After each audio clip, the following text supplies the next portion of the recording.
চটপট 24-এর পর এবার যেদিকে নজর রাখতে হচ্ছে একেবারে স্বমহিমায় ফিরতেই স্বীকৃতি দিলীপ ঘোষকে। মূল স্রোতে ফিরেই ঘর পেলেন দিলীপ ঘোষ। সল্টলেকে বিজেপি দপ্তরে তার ঘরের ব্যবস্থা হলো। প্রাক্তনের জন্য ব্যবস্থা করলেন বর্তমান রাজ্য সভাপতি। দিলীপ শ্রমিক বৈঠকের পরই এই উদ্যোগ বলে জানা যাচ্ছে।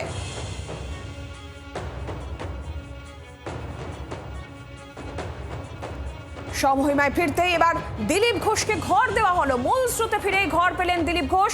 সল্টলেকের বিজেপি দপ্তরে দিলীপ ঘোষের জন্য ঘরের ব্যবস্থা শ্রমিক ভট্টাচার্য। জানবো বিষয়, কমলাক্ষ ভট্টাচার্য রয়েছেন টেলিফোন লাইনের প্রতিনিধি। কমলাক্ষ, দেখো, ঘর ওয়াপসি একে বলে কিনা জানা নেই, তবে দিলীপ ঘোষ সহমহিমায় ফিরেই গতকালই শ্রমিক ভট্টাচার্যের সঙ্গে বৈঠক করেছেন এবং বৈঠক করার পরেই তার জন্য সল্টলেক বিজেপি দপ্তরে বিশেষ ঘর ইতিমধ্যেই প্রাক্তনের জন্য বর্তমান তিনি স্থির করেছেন, তার জন্য ঘর তৈরি হচ্ছে।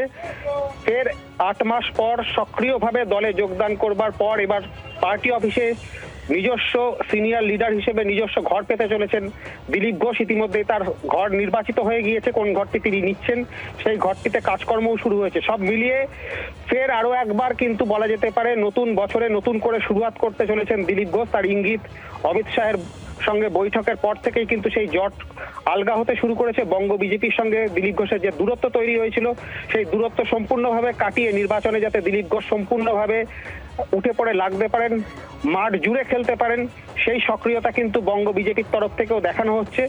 এবার দিলীপ ঘোষ প্রতিদিনের মতো আজও কিন্তু সেই আগে যেমনটা করতেন মুরলীধর সেন লেনের অফিসে, ঠিক তেমন ভাবেই কিন্তু সল্টলেক বিজেপি দপ্তরের নিজস্ব ঘরে যাবেন। আজকেও তিনি যাবেন এবং তিনি দলীয় কর্মীদের সঙ্গে সাক্ষাৎ করবেন এবং তারপর সাংবাদিকদের সঙ্গেও কিন্তু বৈঠক করবেন। সব মিলিয়ে ফের স্বমহিমায় দিলীপ ঘোষ, ফের স্বমহিমায় গা ঝাড়া দিয়ে উঠেছে বঙ্গ বিজেপিও।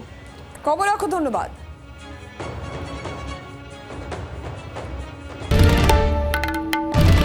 বাংলার আওয়াজ, বাঙালির আবেগ, জি 24 ঘন্টা।